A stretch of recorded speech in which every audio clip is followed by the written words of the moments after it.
ரெண்டாவது சக்கரம் சுவாதிஷ்டானம், மூணாவது வந்துட்டு மணிப்பூரகம். சுவாதிஷ்டானம் அப்படின்னா நம்ம யாரு அப்படிங்கிறத நாம தெரிஞ்சுக்க போறோம்.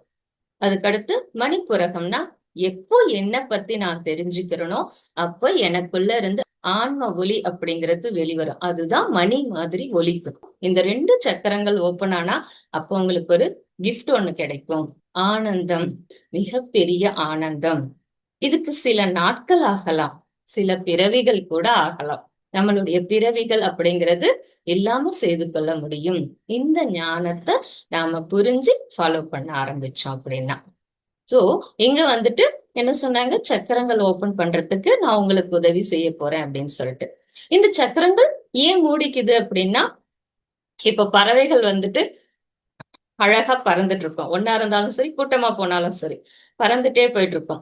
எப்பயுமே பறவைகள் வந்துட்டு அந்த காற்றோட திசை எப்படி இருக்கோ அப்படிதான் அதுவும் பறந்து போகும்.